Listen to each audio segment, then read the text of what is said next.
So the history of Chapter is really interesting. Back sort of 60 years ago, there kind of weren't art centres. It's a really interesting thing to think about now, the fact that there's these art centres all over the country, but they kind of weren't a thing.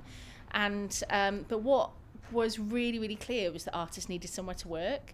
And so back in kind of like the late 60s, early 70s, some artists got together and they were like, right, okay, we want to have a place where we can work and we can kind of create art and we can kind of show it to people. And so this building became available. So it was a school.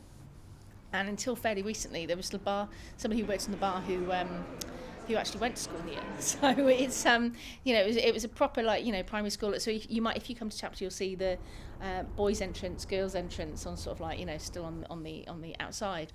And but it had become vacant, and so some artists they did a big fundraising concert, and sort of like Pink Floyd played and things like this in Sophia Gardens. It was like a big deal.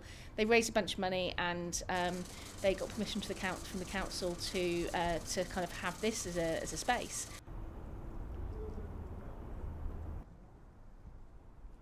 Chapter was probably one of the first places I found when a long time ago when I started making films here, and it's where I kind of discovered the community of filmmakers, and then it's been really nice to work here and get involved and help to hopefully build that community of filmmakers as well.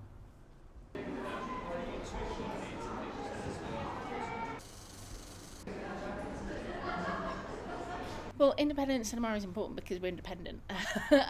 That's the biggest thing about independent cinemas, and it's like I live here in Wales, I live in Cardiff, and I program a cinema here in Chapter. I program Chapter here in Cardiff. The majority of all of the multiplexes, they all are based in London, and so it's just not an independent voice. So as lovely as we are, we all have this. It's really important to support each other. This, the big chains and small community cinemas. Everybody works in a big ecosystem of the cinema landscape. But the important thing is that we can respond directly to what people want to see, what our audience wants to see specifically. So the chains will be sort of looking at sort of bigger trends and things like that. But if somebody says to me, I want to see this film, then I can take it and I can sort of like try and get that shown. So that's the independentness of the voice. It's like we often show sort of politically engaged material, and obviously if we were not independent we probably couldn't do that. So there's all kinds of really useful reasons why independence is really important.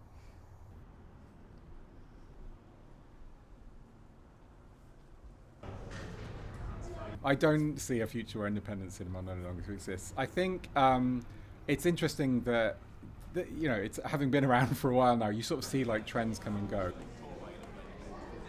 I think we'll always find a way. We're like I mean this in a nice way, a very persistent weed. We're very hard to kill, and we'll always just find new cracks to kind of come through. So